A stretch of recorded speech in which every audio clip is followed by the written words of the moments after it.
Hey guys, this is Max from the Black Dahlia Murder, and you are watching DaBelly.com.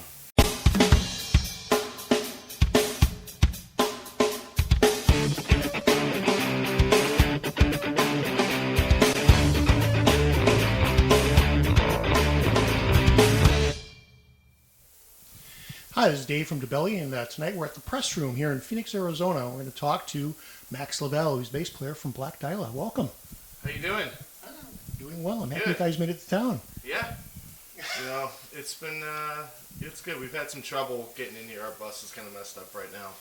So there's about 5 guys working on it right now, and they keep multiplying every time we go out there, so I don't know if that's good or bad right now. Yeah, it's kind of hard to tell on that one. Yeah. Well, first of all, congratulations on your latest album, Abysmal. Are you happy with the critical response you've got and the success of the album? Yeah, I am. I think, whenever something new comes out, people are going to, say some bad stuff about it and everything. But, this time it was really good. A lot of people really liked it. I really liked it.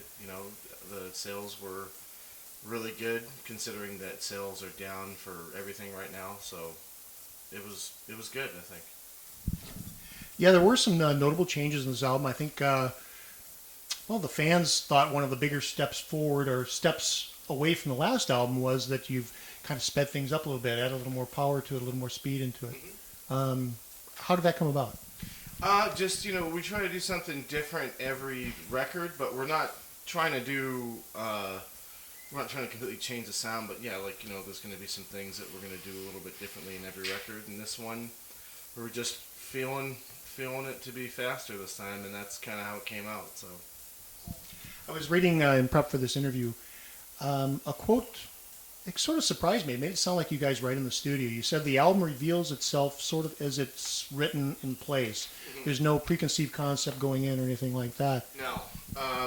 And that's usually the creative direction for the concept of the art and the lyrics and stuff is usually done, with Trevor and Brian collectively, and they work on it, after. I mean, we talk a little bit about what's going on while it's being written, but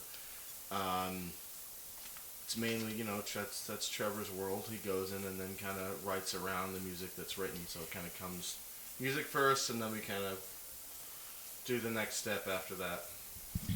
And from the band's perspective, I heard more of a raw production value on this album, not quite as refined or produced as, let's say, as the past. Why did you choose that direction? It's just, I think that things are a little bit overproduced, and unrealistic, and we like to do what we do, and we practice a lot, and I like to think that we're pretty good at the stuff that we play and everything. It's just, why not just keep it real? We didn't edit the shit out of the drums. Everything is nice, and everything's not super sliced up and lined up. And I think when you do too much of that, it sounds stale. The music doesn't. It's not like an art form anymore. It's like a robotic, monotone thing. It's like, oh, this is super fast.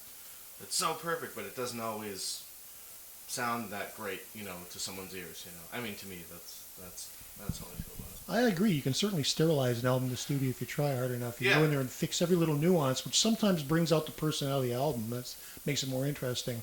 Yeah, so I think, and that's exactly what I was going to say is the personality of it. There's more personality, not sucking it out by making it robotic and super chopped up and stitched together and bolted up. You know what I mean? It's its own thing. Yeah.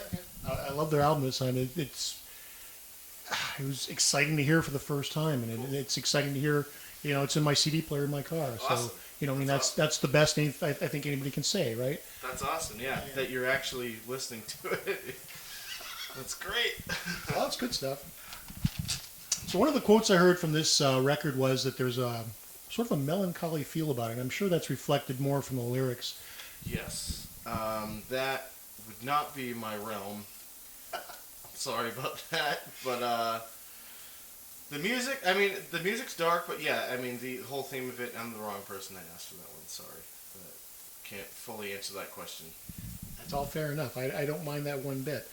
A band with your tenure, you've been around really 15 years or so. Mm-hmm. You've been recording and putting out CDs. You find that you have to be a little bit different each time, sort of reinvent yourself. Yeah. Is that a fair perspective?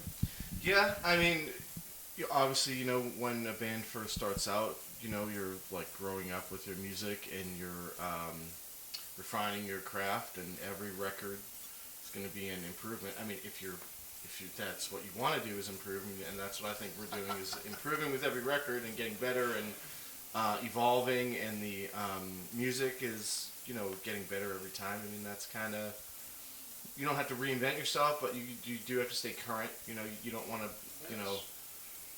start your band in the 80s and in 2000 20 sound like you're still stuck there or something. So you got to do something, but not reinvent the wheel, of course, but always improving.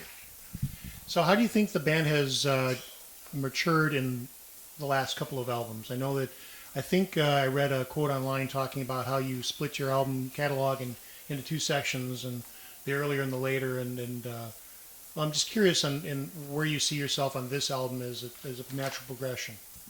I think this is, at the top of like stuff that we're doing as far as like progressing from, I want to say, from like Nocturnal till now, because that one was a really good one, and that was a big step, and a lot of people love that record. And people always compare the other ones to it because they really like that one, but this one's great. I mean, I don't know if it's just because like I always like the new stuff that's out because it's like fun for me to play with some new stuff, but there's some really good stuff in this record that I really like, and I think it's some of the best stuff that we've ever written.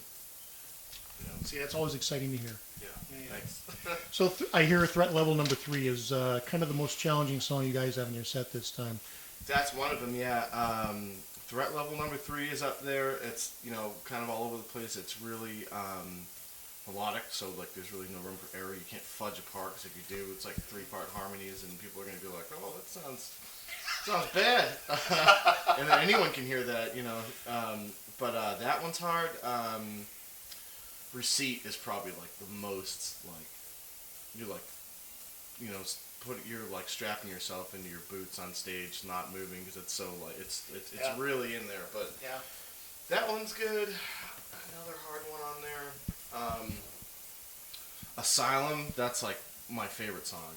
I really hope to start playing that one soon too. But those 3 are really tough. Great. So we're coming up toward Christmas here. We're only a couple weeks short of Christmas at this time. So touring next year is really probably what we're going to talk about. What do you got going on as far as tours or any festivals? Right now we do have some stuff in the works for Europe. I don't have the full details on that yet, and I don't think it's announced. And we do have something in the United States for the spring, which it's forming, because it was something else and now it's not. So it's yeah. So we're rebuilding that one. But those are the only things right now that are there in book. So we got Europe coming up and U.S. in the spring. So it's fair to say it's going to be a full cycle. You are going to be out touring next year, probably the full year. Oh yeah. It's the beginning, of the year. So some stuff's going to pop up here and there. But I mean, most likely you can expect to see us in Europe again in the summertime for festivals for sure, and like a club tour probably in the fall for Europe or here, depending on how things are getting booked. But that's kind of how the cycle goes. We either do the festival thing in the U.S. or in Europe, but it's bigger in Europe to do that because it's like that's where festivals everywhere. The home of the festival is out there. So 100,000 people showing up just to see you, and that's great, right? Yeah. Oh man, I have played some awesome shows up there. I played Vakken. I played Summer Breeze. I played Brutal Assault, Download, Bloodstock. Like so many awesome ones in front of a ton of people, and it's so crazy how big that is over there. It's totally insane. Well, America's coming to life as far as festivals. Hopefully we'll have something similar, Yeah. I hope that, yeah, I mean, I don't know what they're going to do now, because I don't think Mayhem's going to happen anymore. Warped Tour's, whatever that is, and then it's just, I mean, it's not, I'm not trying to say anything bad about it. It's just, it's different it's not like that. But it's not really something that we do. But I'm trying to think of other ones too. There's Knotfest, which is cool. We did that one time, but I'd like to see some more like 4 to 5 day ones with some camping stuff, like we do over in Europe. Like I don't know, they gotta figure it out because it'd be really cool to have that here. Springtime in Phoenix, good time to have a festival. Think about that, people. Yeah. Well, that's all I got today. Is there anything I missed? Anything else you want to talk about? I just hope to keep seeing everyone coming to our shows and buying records and having fun. That's that's about it. Thanks much for your time. Thank you.